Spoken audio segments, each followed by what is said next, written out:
This reminded me two examples. I will begin with that. One, I think everybody might be knowing him because we can say that as being proud Indian, you must already be knowing Mr. Pranav Mistry. He's very famous for his experiment on sixth sense technology, in which some of the sensors he developed that you don't need a camera if you want to take a picture, have those sensors in it, and if you just focus somewhere and click with your fingers, it will take the photograph, and then that can be pasted on any surface. That was his immediate. I think he's the youngest professor at MIT, or I don't know, like that. But the another development which he did was a few years ago, I think in collaboration with Samsung or something, where they created humanoids. And at that time, it was Anil says that you can have anything, any kind of discipline. Like you can create them as doctors, lawyers, or teachers, or anything. So those humanoids, and they were displayed in some World Expo somewhere.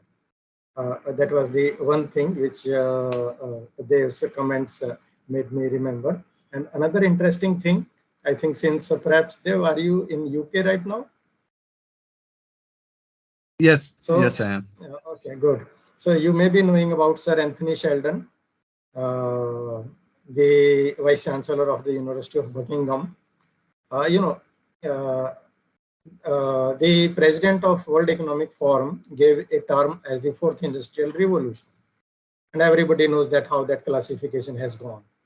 But interestingly, Sir Anthony Sheldon, he has written a very famous book, and I suggest that everyone should read that book. It is named as Fourth Education Revolution. And I can see that there are some young students here in this session taking notes, like Jayatee, Choudhury, and some other are there. If the school can get that copies in the library, it will be good for them. It has classified that like industrial revolutions from first to second to third to fourth, how we have reached. He has also tried to classify the educational revolutions. And when it came to the fourth education revolution, he has given a very important thing to all of us to think, that will artificial intelligence liberate or infantilize humanity? That is the crux of the book. In fact, he wrote that first book, and later on, with only they brought out during the pandemic times, the COVID times, when everything went online. They came up with a new edition of that book. You can make a Google search on Sir Anthony Sheldon, Fourth Education Revolution, and you will see that blue-colored book with a robot sitting in there. So that is the focus is there again on taking care of humanity in this age of artificial intelligence. And I'll just post a link in the chat box. In fact, we are editing a research issue on responsible AI in education. It is by the Frontiers, I think, let me see. So that will, you can have a look at that, and then I'll share it in the chat box once I, go with that. And perhaps, this field of artificial intelligence in education, as we know that it has undergone significant developments over the last few decades.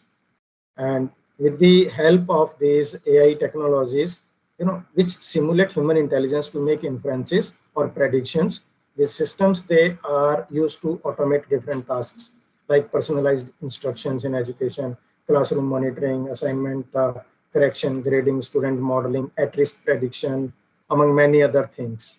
So the purpose here is to assist educational policy makers in making right decisions.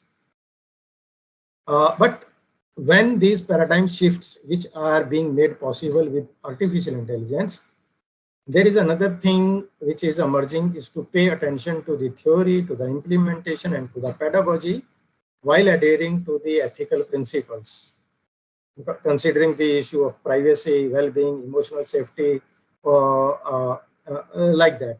So AI is increasingly supporting high consequence human decisions. And uh, these things, they are being taken very seriously.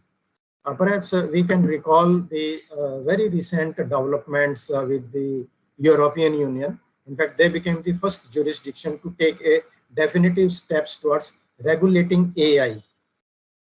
And perhaps this year, somewhere in June, the European Parliament approved the rules proposed to the government for the fast evolving. These rules they called the EU AI Act, and means perhaps it has already become the law or something. So this legislation, it puts a strict penalty on service providers, which can go up to 6% of its total worldwide annual turnover. And it lays specific restrictions, safeguard, along with clear obligations for the service providers. So the penalty provision for that, it can go up to say millions of euro. The proportionate risk-based approach, we call it as the single future-proof definition of AI.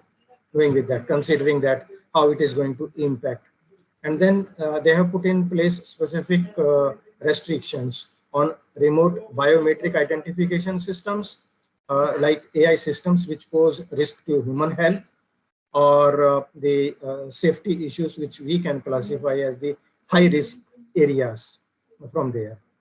So what they have done and what we can learn for our country in India. In fact, I would like to take a little, we call it a side lane when we are on the main road.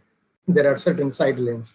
We all know that very recently, Government of India has approved National Quantum Mission.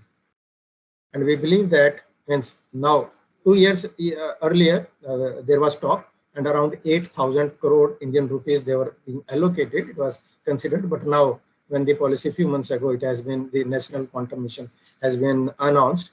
6,000 crore Indian rupees it has been allocated over the next few years, in which the quantum power will be focused on. We will be doing that.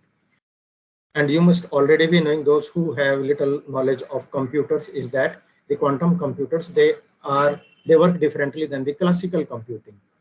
And it is believed that once these quantum computers they are put in place, we start using them, the normal kind of security features, the RSA algorithms and other whatever currently we consider them as the strongest algorithms, etc. They will be meaningless with this. So there is a very strong need now to think of, means how we can regulate these technologies which are going to be. So like such kind of practices which have significant potential to manipulate users through techniques which the user may not understand clearly. Every day. It's very funny thing. It's a matter of cybersecurity, but let me tell it. What a new kind of scam is going on currently in our country, that a person will receive a message on their WhatsApp asking them for some kind of a paid job, and will tell them to join Telegram group because it is easy through Telegram group.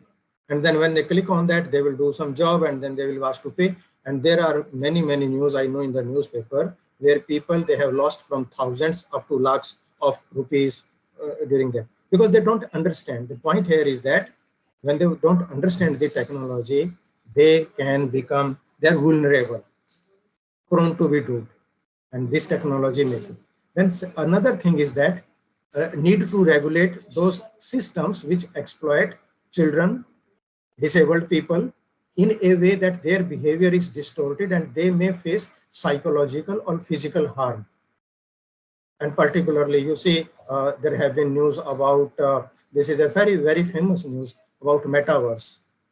There is this person, she is CEO of a very important company.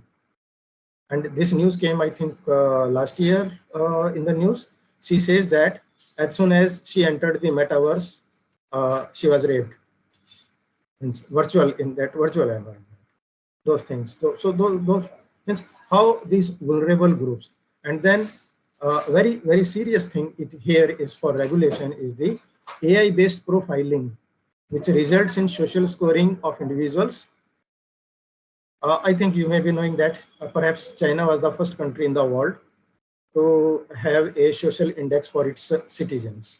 And the social index is something like profiling all the citizens, that who are safe and who are dangerous. And you have the technology of computer vision, broadly classified thing to understand to a common person the applications of AI. Broadly speaking, there are three areas: prediction. These AI systems, they are wonderful in making predictions. You can and very accurate. The second is NLP, natural language processing, and the third is computer vision, to make the system to identify an object, that this is a pen and it is not a knife, like those kind of things. So here they also have created a social index on the basis of which the citizens, they are classified. And if they are walking on the road and thus if the system raises a red flag that the person is dangerous, the things are going to be bad for that thing. This is called as social profiling of that. And then use of real-time remote biometric identification used in publicly accessed spaces for the purpose of law enforcement. Maybe nowadays, Digi Yatra and all other things, you go to the airport, they say that you just don't need to print anything, just look at the camera. Ultimately, our iris, our thumb, these things, biometric things, and they can be very. Even there were allegations that the Aadhaar data, our Aadhaar number, Aadhaar card number, means it was stolen, or the, the people, they could not keep it safe. There were news in that, although denial came immediately, but then the danger is still there on there. And then imitation of humans by AI without disclosure, to on how it can be applied to particular in our country where the digital divide is already there. So there is a large group which still is new to this field, and their protection becomes very much important. And particularly, as Dev was addressing in his remarks, the teaching community needs to be trained, I think, the first. Because somehow, if you see the development of education technology, right from the older days of when we used to have that overhead projector, means that transparent sheets we used to write and then project it on. From there, then came the radio, then came television and other thing.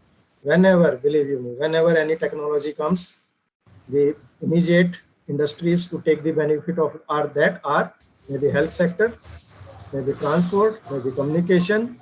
The education is the last one to take the benefit of that. You see any field, any kind of development, even including artificial intelligence. Very late, CBSE has woken up and they have included from class 8 to 12 the syllabus that teach AI to all, because we don't have the manual. So these things, they need to be considered as a policy matter for our country. So Okay. thank you so much. Yes. Thank